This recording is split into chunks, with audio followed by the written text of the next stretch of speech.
Hello, everybody. Welcome to Friday, another Talk Money with Tom show today. We're coming to you live today just to try to help you establish a better retirement. Whether you're retired already or you're looking forward to retirement, I'm hoping that there's something here today that you can grab onto to kind of improve that situation as much as possible. You can do that also by sending in your own personal questions, things that you think about that you'd like to know about, and areas that you feel like you'd like to learn more about. Eason's here with us today. He is going to be taking those questions and asking the questions, and then you can put that on an email. You can see the email address right below us here, and of course the chat is available also if you want to use that. You can also send the email in anytime during the week. We get those on a regular basis, and then we cover questions that came up in our strategy sessions with the clients that we think are important. So we're going to talk about money management and how to manage your money. We're going to talk about retirement planning and Monte Carlo simulation and tax planning, Roth conversions, and all of these different areas that I think are really important to understand as far as that goes. And so education is a key component of what we try to produce here. There's over 750 different educational videos right now on this channel, Talk Money with Tom. So if you'd like to continue your education in this regard, you can subscribe to the channel.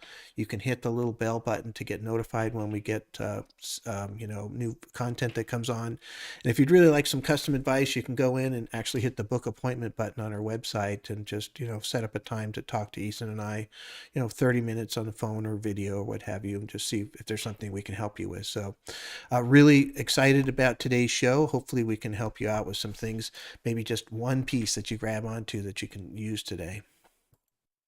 I do like to start off each show with a summary of kind of what I saw happening in the stock market this week. Unbelievable week again. Every week seems to be, topping the last one in terms of complexity and what have you. So I have some good news and some bad news. I'll start with the bad news. The bad news is got a lot of things going on that are really crazy. We've got this situation in Russia and Ukraine has all kinds of dynamics.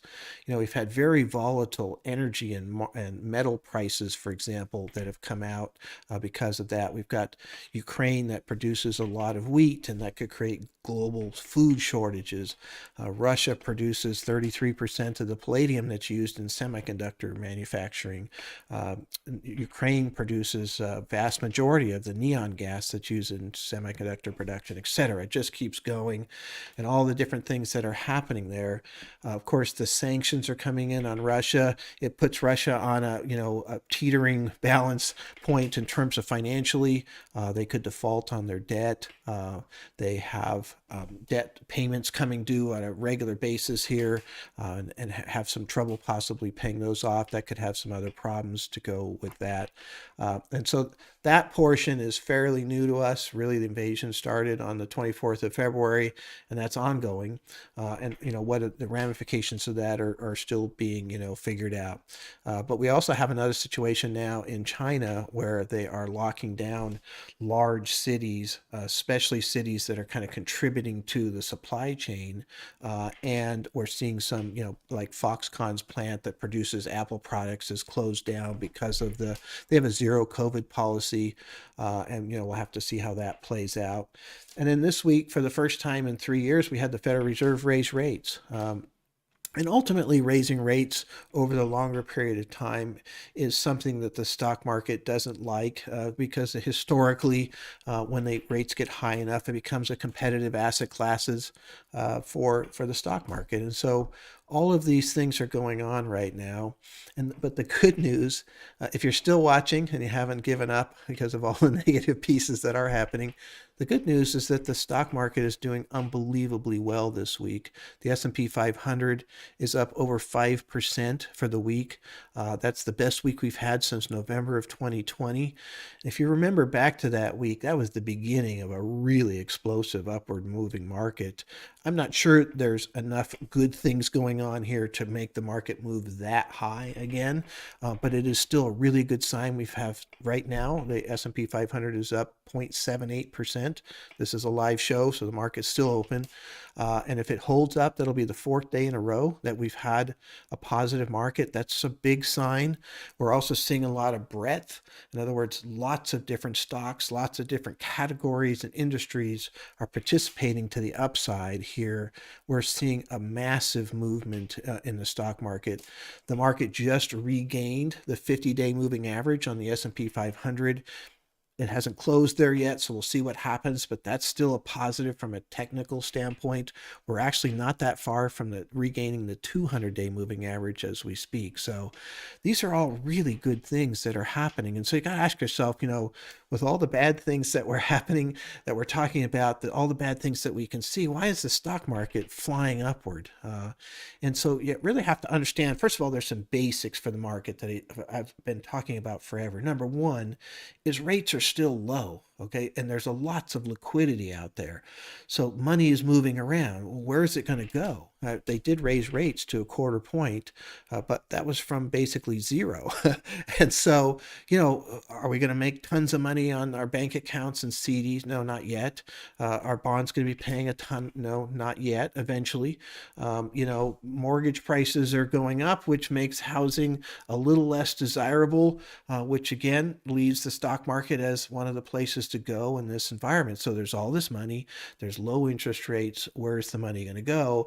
And a lot of it has left the stock market here, at least in the short term. That's why we had this downturn so far this year. But there's a lot that can come back in. And so that basic is still there. The rest is just kind of looking at the market from the standpoint of a forward indicator. So in other words, the market's looking 6 to 18 months ahead. It does make adjustments for current things, situations that get worse or better, whether that's earnings or the situation in Ukraine or whatever.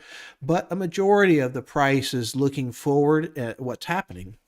So one of the things that happened this week, I think the market really liked, was that the Federal Reserve, when they raised rates, a couple of things happened. Number one is the Chairman Powell came out in the question and answer session and said that what they're seeing in the data is a strong enough economy and a strong enough job market to handle the rate increases that they're looking at.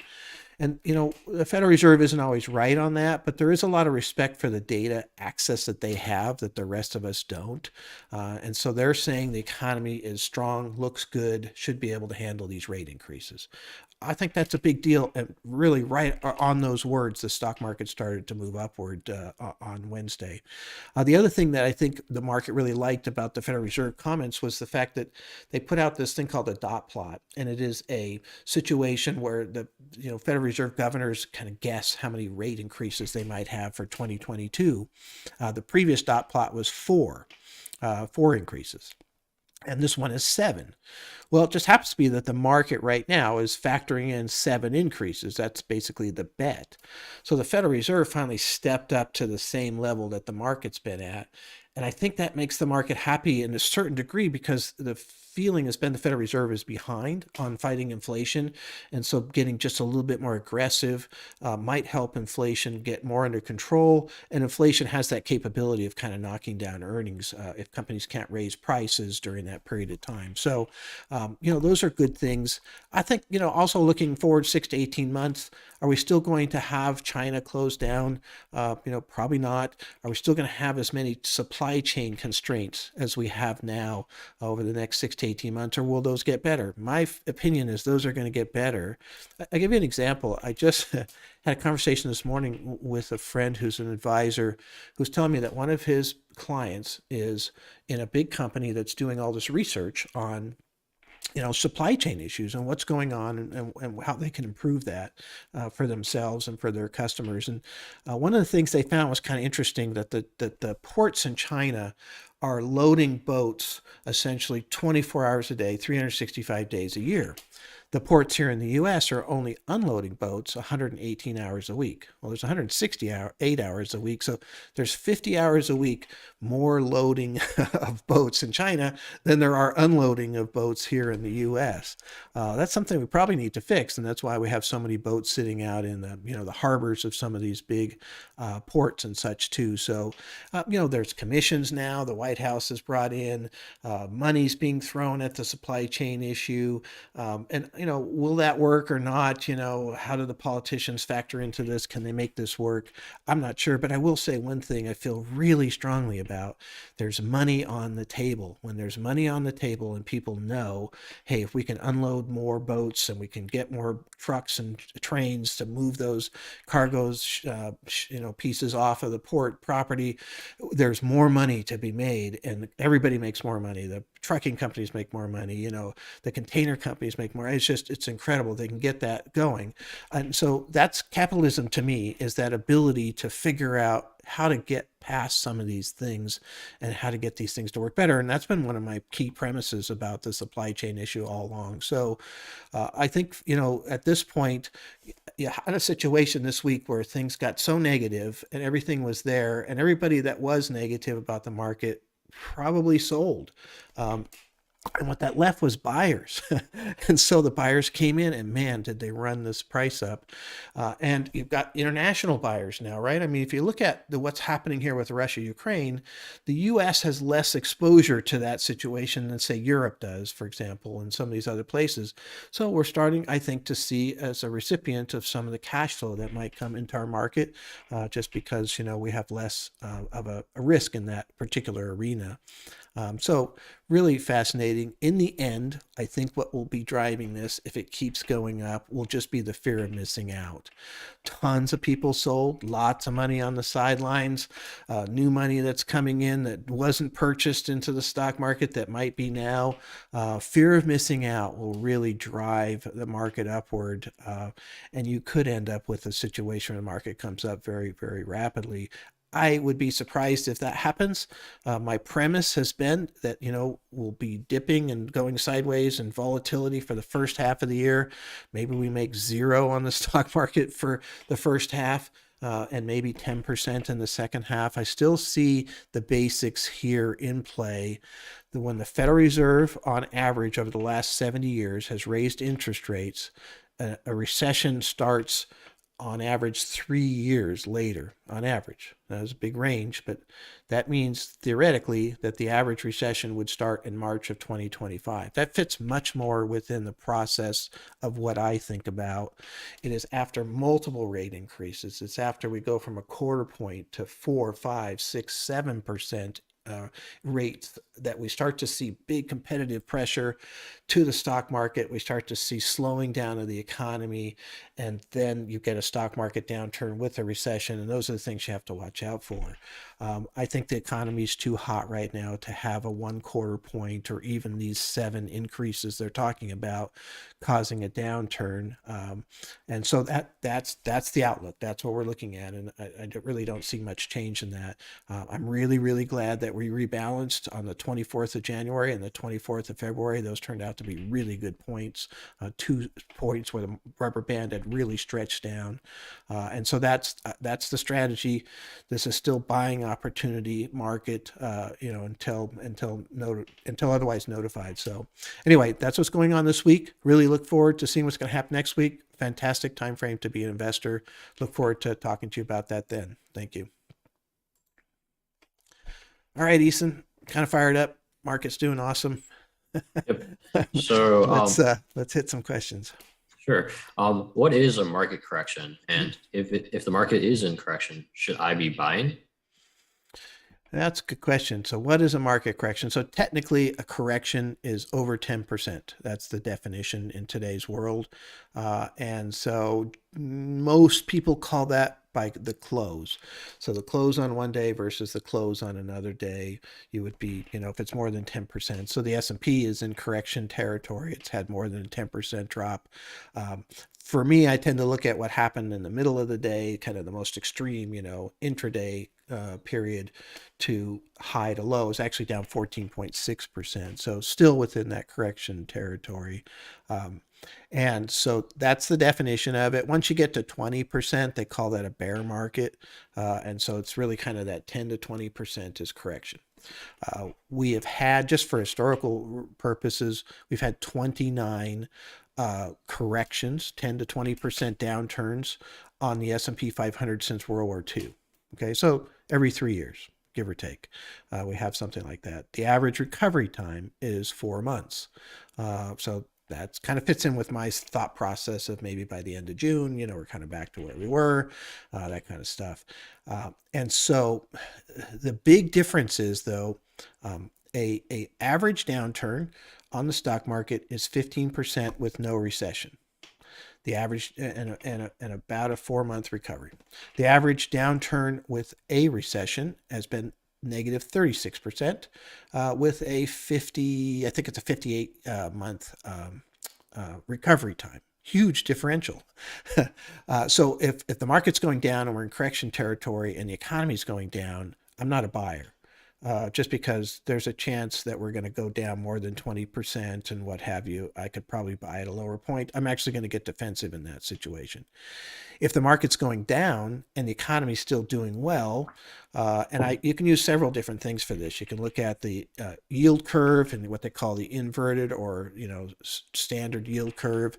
Is the yield curve inverting? It's sort of getting close to that, but it hasn't done so yet. Is the leading economic indicators that come out, are they falling apart? So we saw a little downturn last month, but we need to see a little bit more. And so at the moment, again, looking at what the Federal Reserve is talking about, the economy's doing well, job market's doing well. There's 11 plus million jobs open. That doesn't seem like a recessionary sign to me. I think, there's some pieces out there that could cause recessions, but they're not at this point. So I'm a buyer in this correction only because, I'm not seeing the economic downturn happening that would make me not want to be a buyer, if that makes sense. So that's the way I define it. Well, what's the difference between a correction and a downturn? Is there any difference? Hmm. Not really, not to my clients. So, you know, they remember what their value was back in November. Mid-November is kind of where we hit a high, right? The market hit a high, and so it's down. That's a downturn. A correction theoretically is a defined 10 to 20% drop, right? So that's pretty obvious. I guess I look at it more in the sense of, are we in an up market, right? Are we in a sideways market? Or are we in a down market? So I would determine a down market to be something where the economy and the stock market are both coming down, right? And a sideways market is what I consider we're in right now, where the stock market is coming down, but the economy is still holding up. Upward market is they're both going up, right? And so different strategies that I use for investing in those different markets.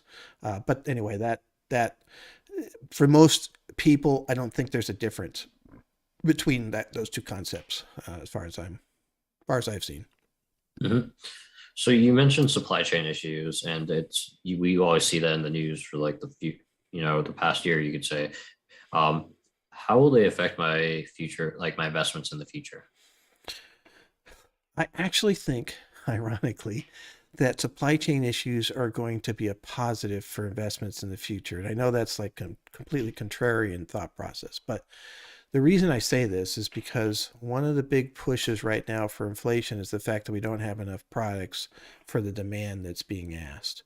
And so as supply chain issues get better and better, we should see less inflation, should take more pressure off the Federal Reserve's, need to really, cut back on the economy. And that's a good thing for the stock market. It'll look at that very well. As we're sitting right now, the outlook on supply chains is relatively negative.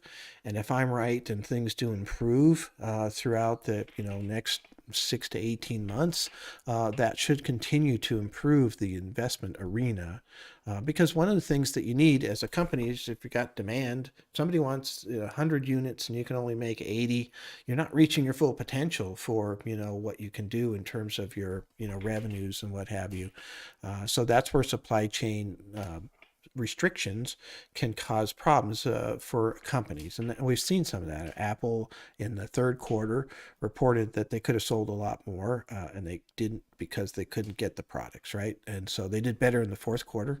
They've come a long ways in their supply chain issues. And I think that's my key point. Just, I'm telling you, companies will go out of their way to try to solve supply chain issues when they know demand is there. Because it's a lot easier to spend money and get aggressive and try to really go after things During a period of time where the stock market is the demand is high. It's going to take care of itself. So I guess I have a little different outlook on that. Actually think supply chain should help you here going forward. It has probably hurt us over the last 12 months because inflation it's at least partly being driven by these supply chain shortages. But I think going forward, it's going to get better and better. And I think that could be one of the reasons the market's running up right now is that realization. And one of the reasons the market didn't go down as far as it could have, because there could be some improvements coming on the horizon. Do you think there will ever be like a shift in the demand because as the economy or as people become more comfortable with more services like traveling again, Yep. cruises, do you think the demand for pure products will shift downward and services will go up and that will change the whole supply? Yeah, I have three themes on the demand side.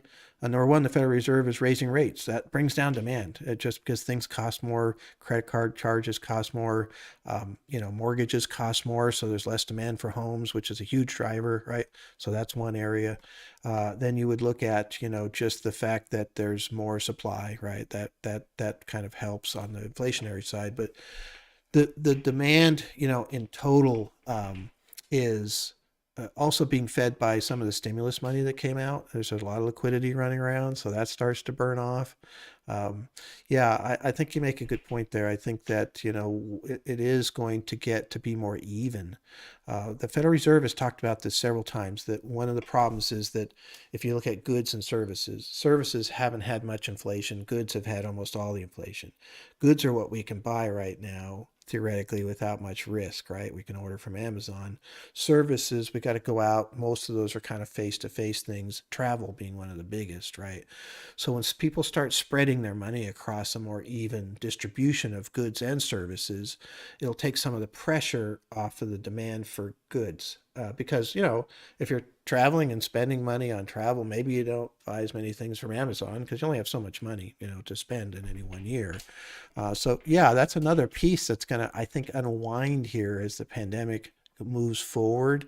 I have seen a tremendous number of clients talking about traveling basically this summer, this fall, all kinds of trips that are scheduled and planned, and people are excited about that. So there's some pretty hefty money, I think, going to start running towards travel here, especially if there isn't some other huge wave of virus outbreak and what have you. So we'll see how that goes.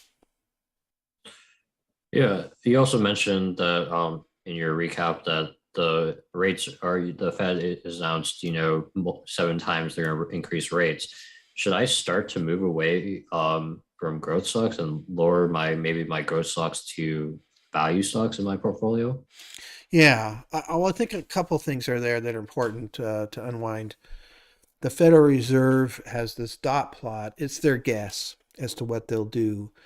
So far, the dot plots have been going up. It was one increase, and then it was 2 to 3, 3 to 4. Now it's 7, and so theoretically, if you watch those dot plots, the guesses are going up. It doesn't mean they're going to even do 7. There's other things that can slow things down, including the situation in Ukraine or even the situation in China with the lockdowns, which is basically a pandemic related slowdown. So there are things that can slow down the economy besides these rate increases. So we might not have them. Always keep that in mind because all they're doing there is guessing. They're going to look at the data at each meeting and decide what to do. But let's assume they are going to raise rates, and we're going to continue to raise rates, and rates are going to go up for quite a while here. Historically, during the rate increase period, stocks do well. It's not until the end of cycle, beginning of cycle, which is where we are now, stocks do very well. Theoretically, actually, you start to see more gains out of interest rate sensitive stocks like banks and those types of things. But I would be a little bit careful there. First of all, I'd probably have a balanced approach with most of my portfolio, which is what we do have, a balance between the growth and the value. But if you're looking at, where are you going to target as far as that goes, this week, what's been running? So we just increased rates. We've talking about increasing rates even more. Growth has been the huge, huge winner this week. Monstrous winner. And so there's a couple of reasons for that. Number one, a lot of these companies are already down. So if you're looking forward, maybe Microsoft, which we bought on a dip, was down 20% when we bought it. That's a pretty big dip for a big company that does unbelievable things, has huge cash flow. Apple's been down from its high and all these things, but the smaller growth stocks that really ran in 2020, peaked mid-February of last year. Those are down 40 to 80%. The Kathy Wood type ARC funds and those types of things, man, are they flying right now? But they've already sold off. And so you are getting some discount there. Some of them might still be selling for more than they should, but there's an interest. These companies are really the future, and they have high growth, and they might be selling for a lot, but there's a lot more interest in those companies. Like, for example, genomics, right? It can change the whole medical world, could solve cancer, delivery of different drugs. Genomics is really responsible for the vaccine, the mRNA vaccines. That's a lot more exciting to people than buying a bank stock because interest rates are going up. And so I think you got to be careful of going too far away from the growth stories because every time they report earnings, it's fantastic. I mean, unbelievable, especially the Microsoft and Apple's of the world. Like, wow. I mean, they just keep coming out with all of these pieces. So I'm actually more inclined to be on the growth side than the value side here. I think growth has already sold off a lot. There'll be something to be made. The ARC, you were telling me today, the ARC KK fund for the week is up, what, 19%? Yeah, it's pretty ridiculous. That's ridiculous. Now it was down like a massive amount before that happened, but they're buying it, right? They're coming in and kind of buying on this dip and such too. And so we're seeing, growth stocks do well. So ironically, I think it's already happened. We've already seen the sell off. And now the place to be might be growth, even though rates are coming up, just because again, that's where the sell off and the sizzle and excitement is too. So I don't know. I'd still lean towards growth. We keep a very good balance on 75% of our portfolio between growth and value by basically buying the whole market. And then we have this targeted indexes that we use. And right now, that's three out of those four indexes are in growth pieces: semiconductor index, Microsoft and Apple, for example, which I still really like. They've had mixed results so far, but I think going forward we have some really good chances there. Yeah, we've always talked about how you shouldn't try and guess what's going to happen, but try and react. And so Mhm. by guessing that there's going to be a lot of rate increases and moving away, you're kind of trying to jump the gun here, and Yep. you don't know what's going to happen really. Yep. Yeah, I mean, people loaded up on all these financials and such. I'm still thinking that there's some better opportunities out there, personally. Nothing wrong with that as part of the overall portfolio mixture, but in terms of, moving away from growth, boy, you'd sure be going the opposite direction of the market right now. There's no doubt. I mean, this thing is flying.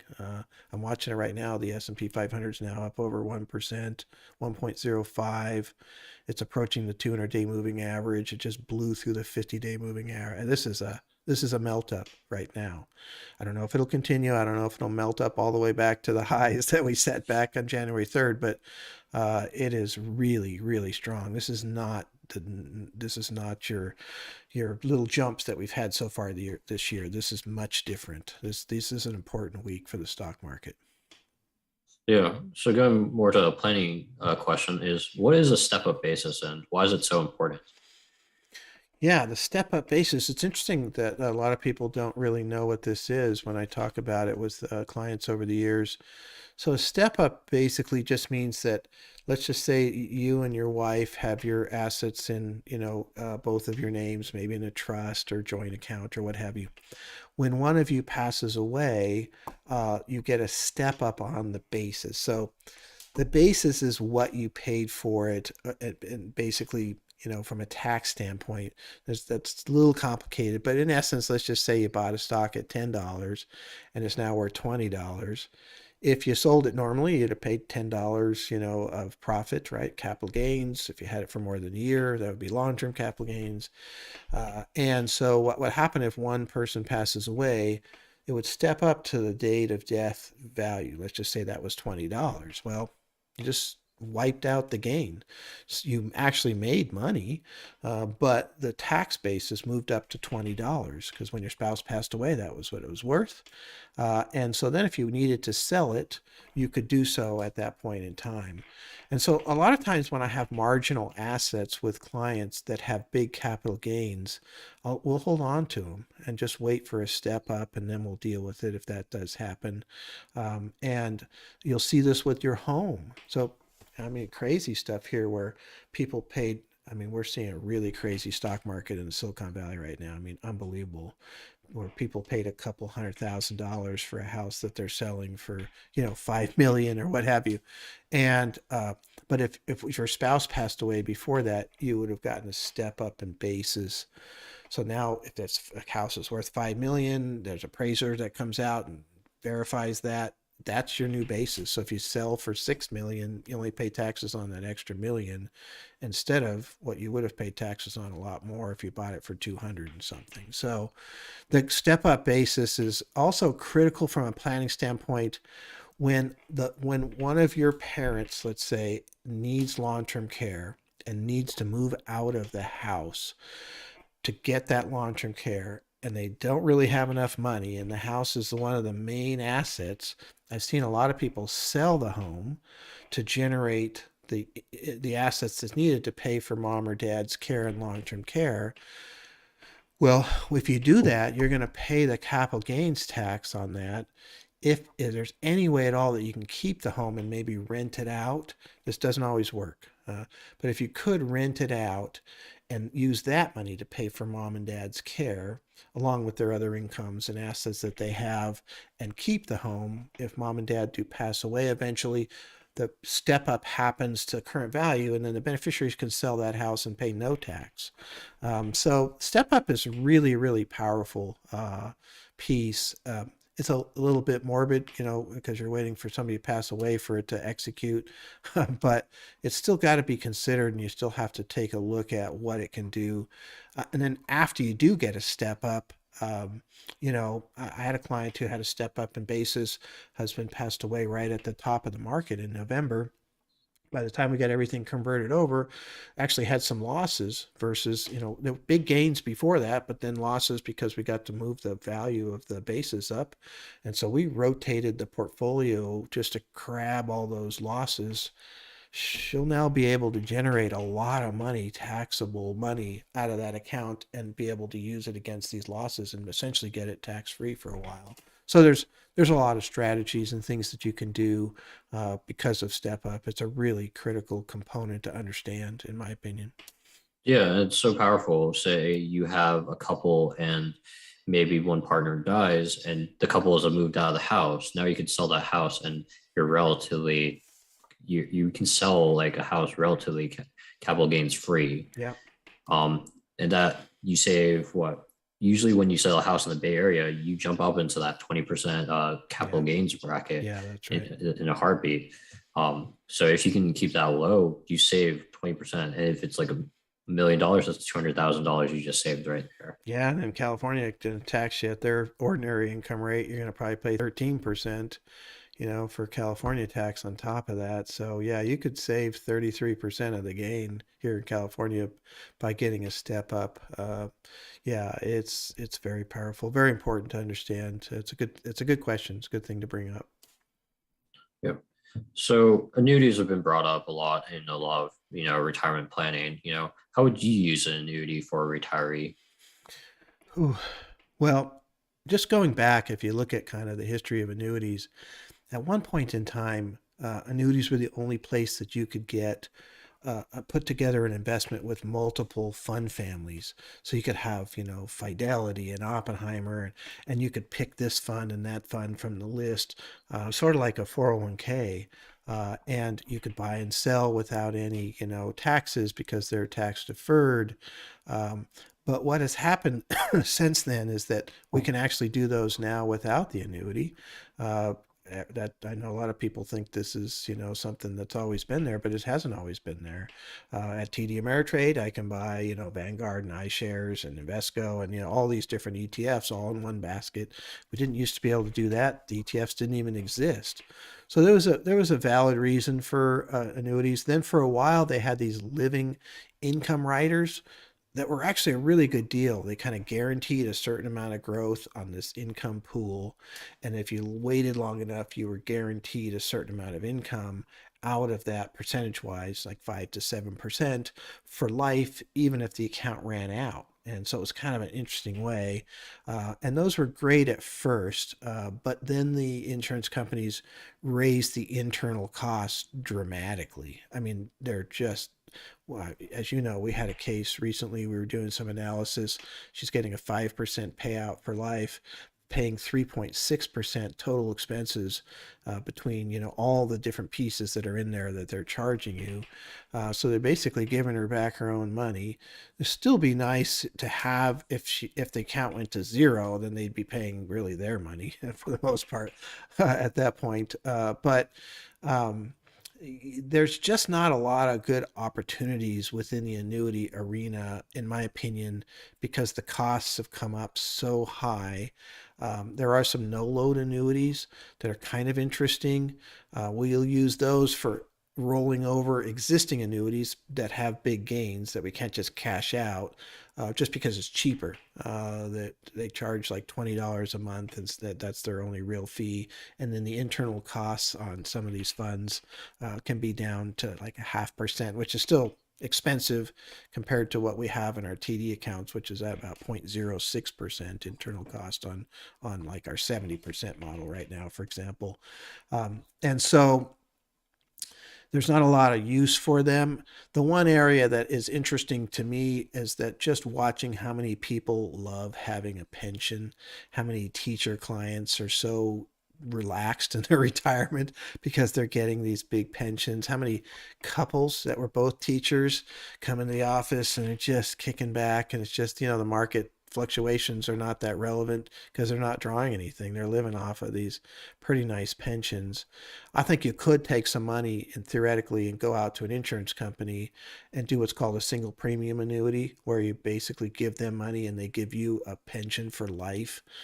The money that you give them disappears, but the thought process of being like those teachers is very intriguing to me because I get the chance to see everybody's stress levels throughout time. And I will say that people that have a lot of pensions have a lot less stress in their retirement than those who are living off the stock and bond market, which can be, kind of a wild ride. I haven't actually seen anybody do that within my practice, but that would be one area that I think makes some sense. If you look at the rate of return on those, it's not bad, and the cost is fairly reasonable. But that would be the only place that I'd look at for annuities in today's world. So how many clients like actually, or how many people have you seen actually annuitize their annuities? Because I know a lot of people just, they see the money keep going and they kind of just keep laying it right up instead of trying to draw up on it. Yeah, I've actually never, well, I don't know if never is the right word, maybe someplace in there. None of my clients, but I meet with a lot of people that don't become clients. I haven't seen anybody annuitize, mainly because of the factor that the money you have in there, that 500,000 or whatever, it disappears. You're getting this guaranteed income for life or joint life for you and your spouse, or you can do joint life with 10 years certain so that you make sure, if both of you pass away 5 years later, the next 5 years, your kids get basically your money back. The rest of it is the way those work. Um, but there's too many other alternatives. You're allowed to take out, even during the penalty period, if you have one for an annuity, we were always allowed to take 10% out per year without any penalty. So why not just set up a 4% withdrawal from that annuity just as an income source, leave the assets in there, continue to manage them, can see if you can make more than 4%, especially after their expenses, and continue to have it grow. And then your income could grow with that. So you can kind of treat it like any other account, sort of like an IRA as far as that goes. And then you want to be in something that's low cost as much as possible. But that's why you don't see and I don't see annuitization. There's other options I think that make more sense. And these lifetime writers that were out there aren't really annuitizations. They're just there's sort of a hybrid, a weird thing where the value is still there if you need it, and that kind of thing. But yeah, it's an interesting area altogether. So this is a question pertaining to retiring early. Um, I want to retire before I am 59 and a half, but there's a penalty on any kind of retirement accounts if I withdraw from 15 before 59 and a half. You know, what do I live on if I'm retired and not making any income? Yeah, it's always a challenge, because a lot of the assets that we save up for retirement are in these retirement plans, and they have this criteria that you can't take it out. There are different ways to take it out, depending on the type of assets you have. One is called the Rule 72T, where you start an income distribution from your IRAs without penalty prior to 59 and a half. It's fairly complex. I won't get into all the issues there, but it's a bit restrictive, so it's not ideal. Ideally, if you are working towards an early retirement, you are setting up assets outside of your retirement plans to live off of between your early retirement and that period of time that you can get to your assets, the 59 and a half, right? That's the ideal situation. So that's something to think about. Let's say that you weren't able to think about that and that you've already retired and don't have those assets. It becomes a lot more difficult. You were telling me today about some of the ways that you could get money out from your 401k. Why don't you let the audience know? Yeah, so it's called the rule of 55. So if you're with a company and you're over the age of or 55 and older and you leave that company, you could be fired, you just quit. It doesn't really matter how the separation happens. You're able to access that 401k, but it's only that current 401k. You can't do one of your older ones. If it's a bigger 401k, you're stuck with that 401k. So it's a Mm. little bit restrictive in that. But it's something you could live off of 55 to 59 and a half without penalty. Yeah, that's a good point too. It's really there. It's a little bit limited. It can be an interesting time frame. Makes some sense to possibly consider part-time work during that time if you don't have, if you don't have a good structure to your asset base, um, and you're trying to going through all these contortions to make it work, might be better off having a part-time job that takes some of the pressure off of your income needs. Maybe it's just something you enjoy doing. So anyway, long term, if you're looking for early retirement, please think about that period before 59 and a half, before you retire, and have those assets built up so that you can live off of them. I think that's really important as far as that goes. So yeah, it's a it's a it's an interesting situation when we run across these youngsters that want to retire at 45 to 55. That's one of the things we talk about all the time. Say, let's build up some assets outside of these retirement plans and just get you ready for that time period so you can live comfortably until you can get to your other assets. Yeah, it's so important to have the diversity of taxable assets or tax or different taxes types. Like, you want that tax free, you want that tax deferred, and you want that taxable. And this is where taxable is important because getting to your tax deferred is such a painful process. Yeah, yeah, it's not ideal. It can be done. Uh, so okay, that's the show today. The market is still doing great here. Looks like the S&P's up 1.11%. Fantastic. Again, education is huge here. We really believe in it. Subscribe to the channel. Hit the bell if you want to keep getting content from us. Of course, feel free to go on to our website here and hit the book appointment button if you'd like to meet with us. Also, really enjoyed the show today and look forward to talking to you next week. Thank you very much.